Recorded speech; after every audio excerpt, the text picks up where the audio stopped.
Hey everyone, Dave here.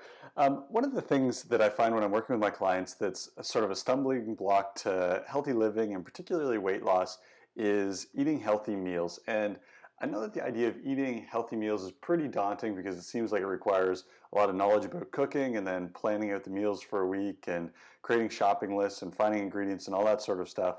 So I was pretty excited about a year ago, year and a half ago, I came across this site called Eat This Much.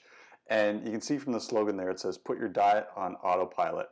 And at the time, it was sort of in a beta version. So they were just starting to develop this algorithm that would help people put in the requirements or what they want to eat on a regular basis.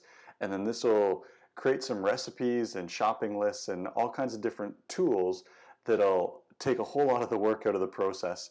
And it was neat. I played around with it a little bit, but I was really excited about a couple weeks ago when the owners, we had emailed back and forth a little bit over the last year, and they emailed me and said that they had just relaunched the site and had really fine-tuned it, added a lot more features, and just made it work a lot more seamlessly.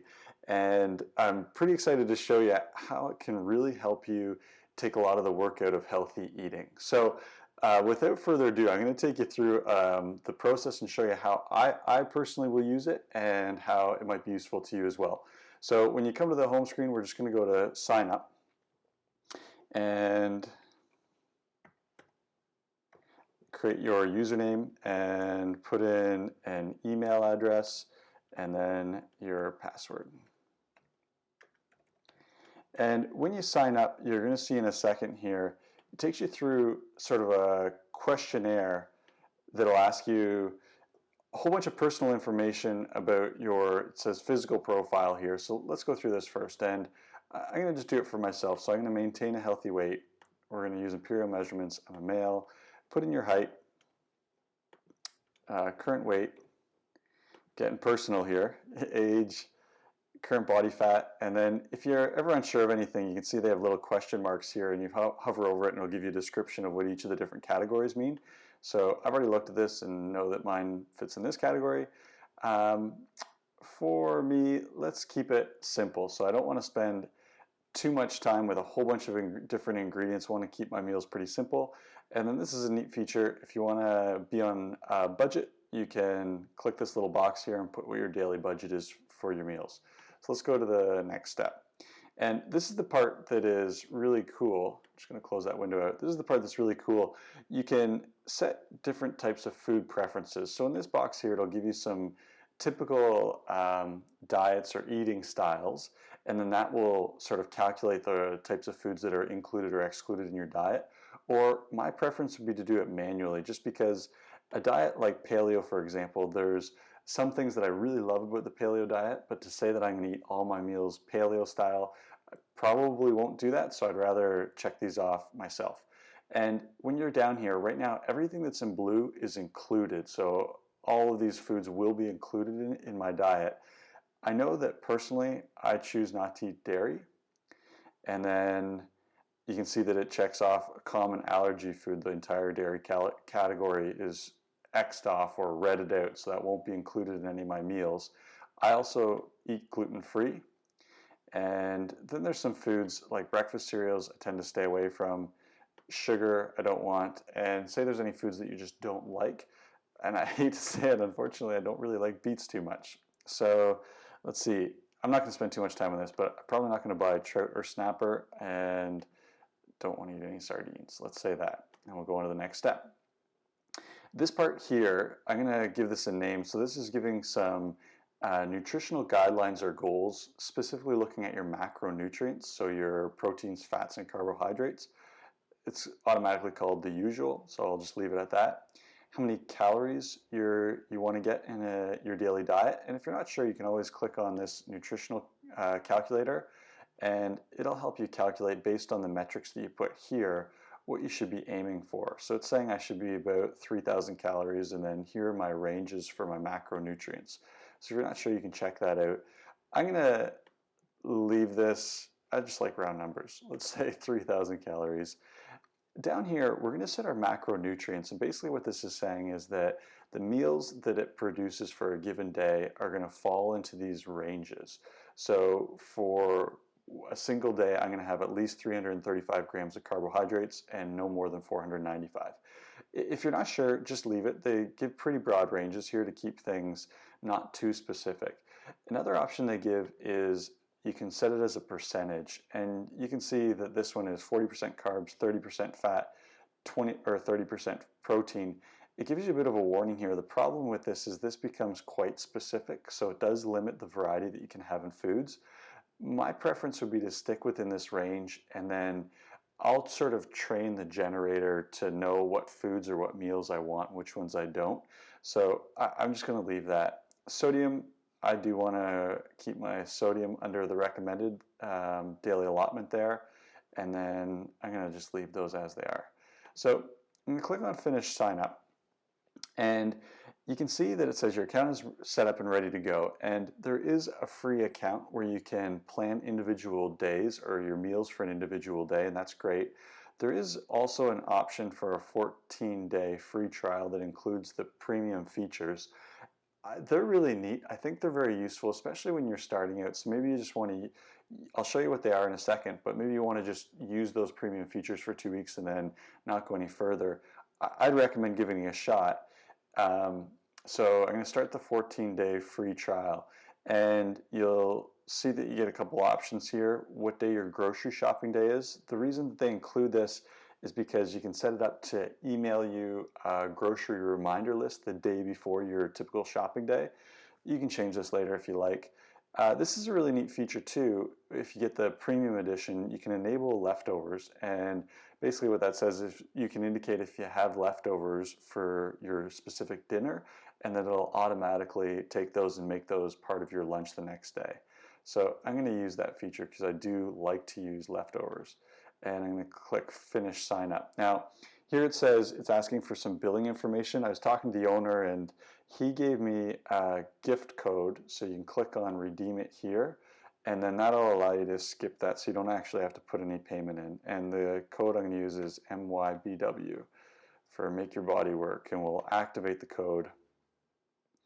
And that's it. So right now you can see over here it's got this percentage, and what it's doing is it's taking all the information that we just inputted and creating this weekly meal plan as well as a grocery list and all your daily food components. I just want to say while we're waiting for this, when you first take a look at your meals, I played around with this a fair bit, and I found that at first, to be honest, they're not really meals that I'm going to eat. You can regenerate any of the meals and see a bunch of different options, so for sure you'll find stuff that you do like, but at first glance you might look at it and think, this isn't that useful. The key is to spend a little bit of time training the generator and favoriting foods and adding recurring foods, and I'll show you these features in just a second, so that it learns what you actually do want to eat, and then it becomes a very useful tool. So we're going to close that down. And you can see, so it takes us to our account home screen here, and it's on today, on Thursday, and if I scroll down, here are my meals. And over on the side here, you can see the breakdown in the macronutrients that we set previously, and then you can see our 3 different meals and the foods that they include. Now, if I want to take a look at a meal, I can see a quick little overview. I can just hover over one of the specific foods, and I can see over in the right here in that black box, the macronutrient breakdown, and then also what the ingredients are. And if I want to look at more info for that particular one, I can actually pull it up, and it talks about the prep time and then gives directions down here, as well as shows the foods that are included in that meal. If I don't like a particular meal, I can regenerate. Let's start here. I can regenerate the entire meal. And you can see it comes up with different options. Or if maybe I like these 2 options, but I don't like this option, I can regenerate just that part of the meal. Now, when I hover over this, fried corn with bacon, I'm going to take a look at that, and maybe I read through that and think, okay, that's something that I really don't like. I don't want that to keep showing up. You can block a food just by clicking that little block button. And then if I regenerate, it won't come up with that same food option. I got fried Irish cabbage with bacon instead. And so again, I could block that food, or if I really don't want bacon, I can always go back up here to my settings, and then our food preferences bring us back to that same screen that we went through during the registration process, and you can make some permanent changes there to eliminate foods from all of your meals. So I'll go back to my diet planner and I can go through here and I see, oh, I've got chicken and mayo on a bagel. And even though I put in gluten-free, it didn't necessarily eliminate all grains. So maybe that's the assumption that I'm getting a gluten-free bagel. I know I don't want to be eating breads, just my particular preference. So I'm going to go back to food preferences and I can go down here and say I'm going to take out all breads. And then I can go back to my daily planner, and if I were to regenerate that, it should come up with some options that don't include any breads. So you can see how I'm already starting to refine what it's going to show me in each of these different food categories. Now, actually I'm going to show you one more thing here. If I click on this heart, that's favoriting a particular part of a meal or a particular food, and that just changes the algorithm a little bit, saying that you're going to get that as one of your options a little bit more regularly than if you just left it at complete randomness. So that's one thing that you can do. Another thing that I found, this is where I found it became a really powerful tool, is using this recurring foods option. So if I go into the recurring foods, it explains here that you can put foods into any of these meals that you can see that you're going to see on a very frequent basis, or you can specify that you always want to see them. And why would you do that? Well, I found it particularly helpful for breakfast just because I'm a creature of habit, and there's a couple meals that are a couple foods that I just always eat for breakfast. And so you can put those in. I'll show you how to do that. If we're going to go, we can go add a dish. And let's say you want eggs. And I took a look through here. There's a whole bunch of different options. Complete breakfast scrambled eggs. And all I'm going to do is click on that and then drag it over to breakfast. And you can see right now it's chosen to be often, and that sort of bumps it up, similar to favoriting it, except for there's a little bit more prominence placed on a food that's in a recurring food section versus just favoriting it. Now, the other thing that you can do here, as opposed to favoriting foods, is I could click this button, only use recurring foods for this meal. So, for example, if I put 6 or 7 different breakfast choices here in my recurring breakfast food options and then click that button, those are the only foods that it's going to rotate through for breakfast.